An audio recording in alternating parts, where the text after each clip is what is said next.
audio issue figured out, and I am going to. Here we go. That should sound much better now. All right.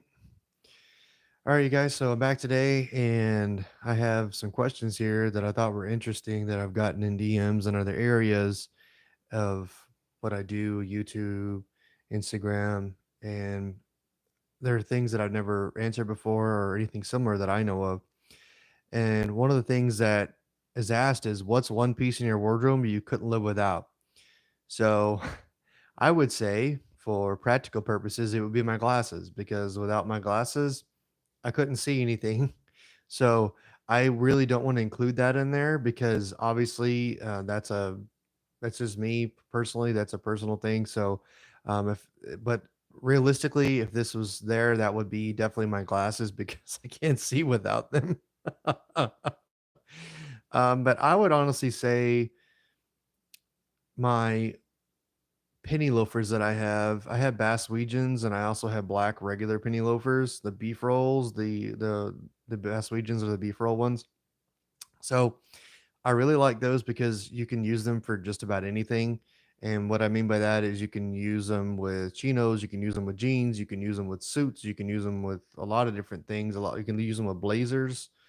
It's not as formal shoe, but you can still do that. Even with a black penny loafer, you can do that. You can use them with a suit if you so choose to do so. Most people right now, as far as formal and everything, most people don't care. So that's pretty much one thing I would definitely say a penny loafer because you could, and some folks even wear them with shorts. So it is that versatile of a shoe where you don't have an issue. And honestly, I think that it's extremely good for you as far as paying attention to exactly how it's worn and everything and how you can style it. So the second thing is, are you team slim fit or relaxed fit? So I am more of a classic slash relaxed fit person, and I'll tell you why from ready to wear. And the reason why would be is because I like to have things gone on my tailor and have them cut into the shape of my body. Whereas if it's slim fit, you can't really add fabric really when it's ready to wear like that. Like for example, a shirt, you can't just add to the sides because the fabric's not there to add to. So it makes it much harder to tailor versus if you were to get a relaxed or classic fit, it's easier to tailor it to your body if you have ready to wear clothes, which I would say is the majority of the population. So I would consider that better because you could, even though it may seem a little boxy in the store, you could always take it to a tailor. They could take it in, and all you really need to make sure is it fits in the shoulders and the sleeves, and you're pretty much good as far as lengthwise. And the middle part in here is fine. Another thing that you want to pay attention to, I would say, for relaxed fit is on the back of the pants in the middle. There's fabric that runs down the side like this, and you can open or close that in your trousers pretty much to open depending on weight loss that you have or weight gain, you can open or close it. So that's something else you want to pay attention to. And from what I see, this is just speaking specifically from my, um, I would say experience, but usually slim fits don't really have as much fabric back there. So relaxed and classic fit do, so you can kind of move it in and out depending on your weight gain or weight loss. So that's something else that I would strongly recommend that you take a look at. The next thing is, do you prefer loafers or lace ups for everyday wear? So I generally do not wear suits every day anymore. So lace ups I don't really use very much. I think I have one that's just a wingtip that I really enjoy actually using, and I get complimented on that shoe more than any other shoe that I own. But the thing is I am just a loafer person. I always have been. I enjoy them. When I was in high school and college, I used lots of boat shoes pretty much, and that's pretty much like a loafer. It is not a loafer as far as maybe it could be. You could argue that it is, I guess, but I would consider that to be just something you can slip on and slip off, which is where I get that from. And another reason why, as I mentioned before, the loafers is you can style them with just about anything and get away with it a lot of times. Obviously, with the exception of a tuxedo, you can't really wear that with a tuxedo. With the exception of if you had slippers, like velvet slippers, you could probably get away with that. You can, I don't know if you consider that a loafer, but some people consider that, but not myself. And also, I would say they are just generally more comfortable. But the hardest part about loafers is I would say depending on your foot, right? So if you have loafers and it doesn't fit your foot in the back, it doesn't fit your foot on the side or in the front, there's really no way to compensate for that because it doesn't lace up, right? Whereas if you have a regular shoe that you can lace up, it's going to get tighter as you tie it. It's going to be able to kind of hug your foot. And if you can't find a loafer that does that, well, then obviously they're not going to work for you, right? So it begs the question of what exactly works for your best, what best shoe actually works for your foot, I would say. And that is something that is very personal and something you definitely want to pay attention to. All right, the next and the fourth thing I got is what's your go-to outfit when you want to feel confident?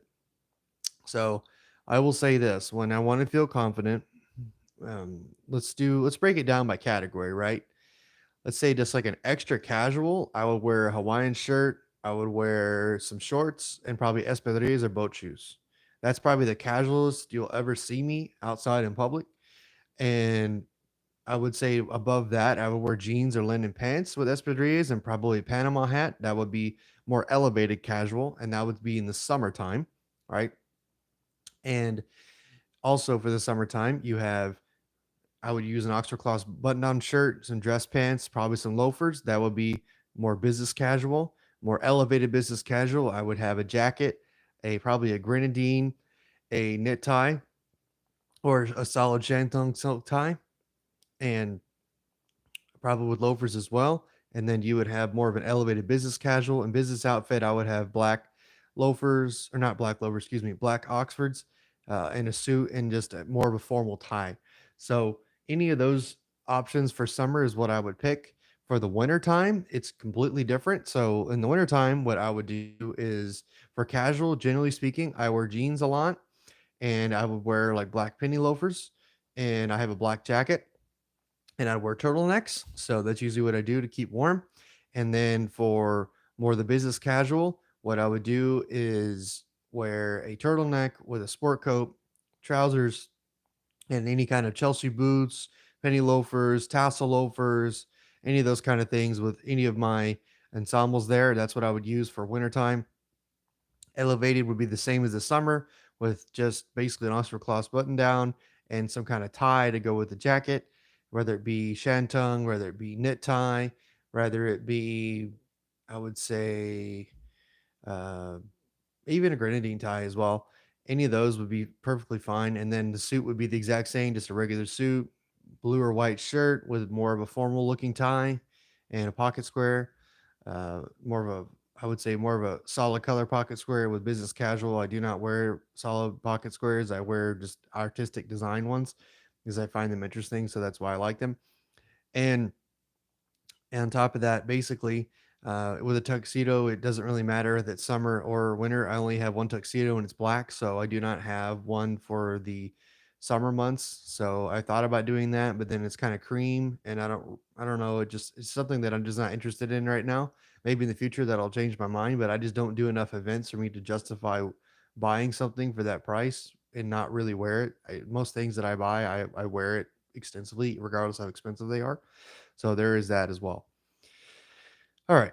What's a trend you think is overrated right now?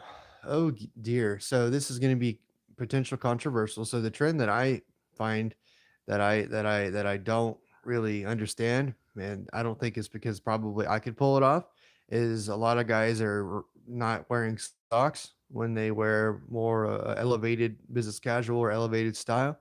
That's something that I probably couldn't do, but and I just don't think it for me aesthetically. I don't care for it, but there are guys that I believe can do it and do it just fine.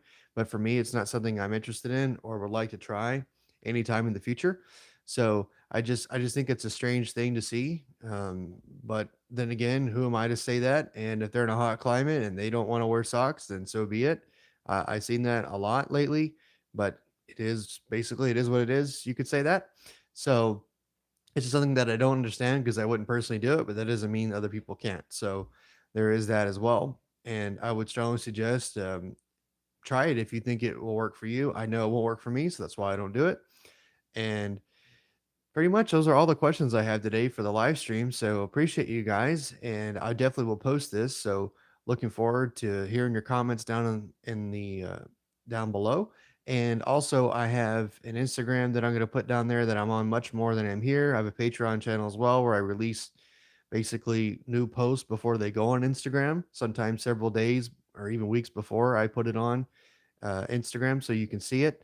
And thank you guys very much and have a wonderful day.